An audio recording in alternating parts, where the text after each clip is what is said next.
World Army is there for is to impose the will of the world government on any nation or group on the planet that doesn't want to accept the diktats of the world government. This is what it's all about. And this surveillance and this constant Orwellian explosion of new laws and impositions, that's not there for the mass of the people, because they know that the mass of the people will just go along with it and keep their heads down. All that is for the people who are waking up and are seeing the game or have the power to do something about it, which we do. Now, one of the interesting things that you out there may or may not know about what David's talking about tonight is last weekend there was a secret meeting took place in America in a place called Lake Clear, reported in one small independent newspaper, nowhere else in America. And apparently the heads of the military top brass in the Pentagon, Germany, France, Italy, and apparently they believe Great Britain, that was put in there as apparently because nobody knew for sure, all got together for a secret meeting. Now, what would be the purpose of that? Why a secret meeting of all the top military brass from Europe and America in one place? Could be a rational explanation, something to do with Iraq, for instance, and withdrawal of troops, but I think that's unlikely. Well, when you get to the level of the secret agenda rather than the movie, there's a very logical explanation. When people at these high levels of the military from all over the world get together, it's a simple thing: coordination of policy, coordination of approach, coordination of action. Because through these pyramids, the military is also pyramids within pyramids. I mean, they send the troops out to Iraq and Afghanistan to get blown away, and they're just the fodder. And when they come back, you know, oh, support our troops. Yeah, get our troops out there to get killed and kill people. Oh, that's great. Oh, we've got some troops back, and they've been blown away. They've lost limbs. They've been burned horrifically. What are we going to do with them? Shh.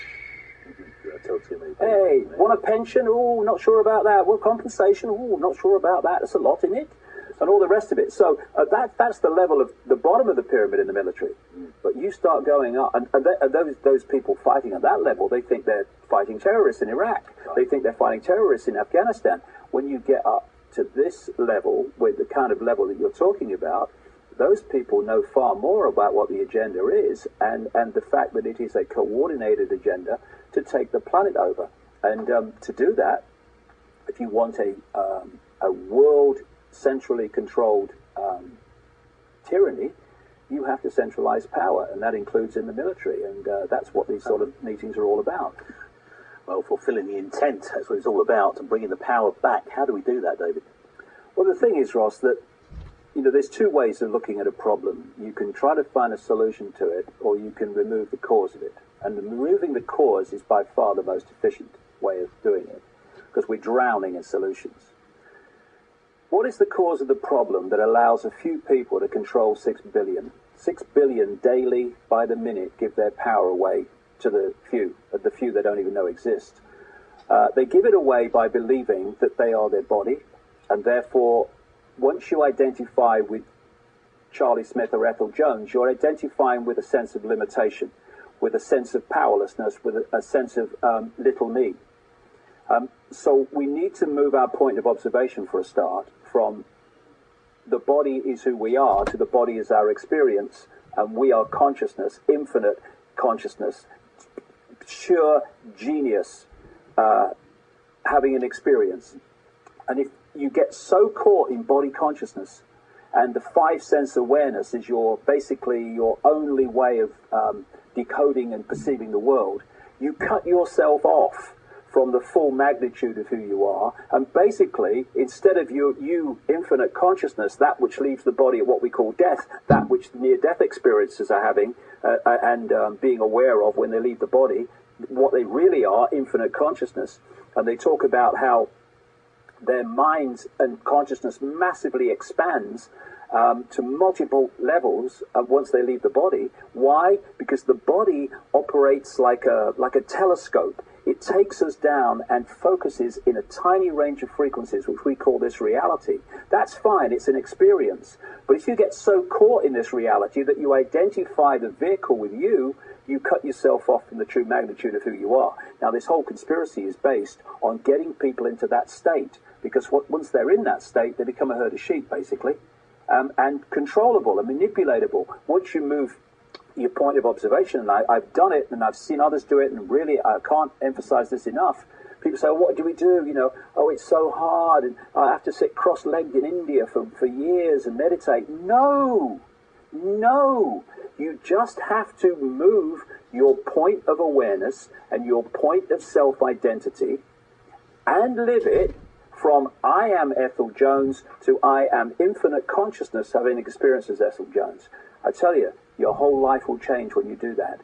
And the key thing then, as I was saying in that clip, is when you move your point of observation, your energy changes, your energetic field changes. So what you're putting out changes, so what you bring towards you in people, places, experiences, opportunities changes. And what people experience in that initial period is their life breaking down. I did it in public. And as your life breaks down, you think it's terrible, everything's going wrong, oh, my life's breaking down, my relationship's broken up, this has gone wrong, this has gone wrong, when in fact, what is happening is the old programs are breaking down as you change, and the manifestations of those programs, your old life, is breaking down. It's a good thing. Enjoy it. Go with it, because on the other side of it is the paradise that you were looking for when you put out the intent.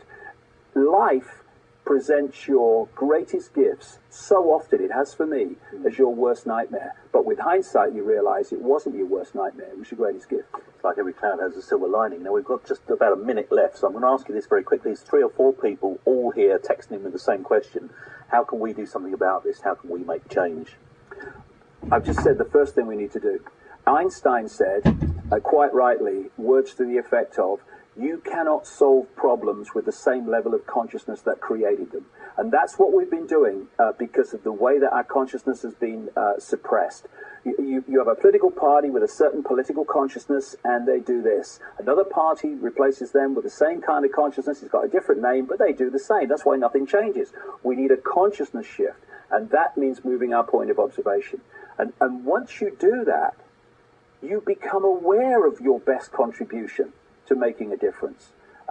You don't have to keep saying to people, what should I do? What do you think I should do? Because the body and thought and intellect and what should I do is a very low level of consciousness. Right. I've got to stop you there, David, because we're running into a break. Sorry about that. Well, I'll run with you then. This in just a moment. Yeah, let's run together. Join us in a few more minutes for more. Now That's Weird.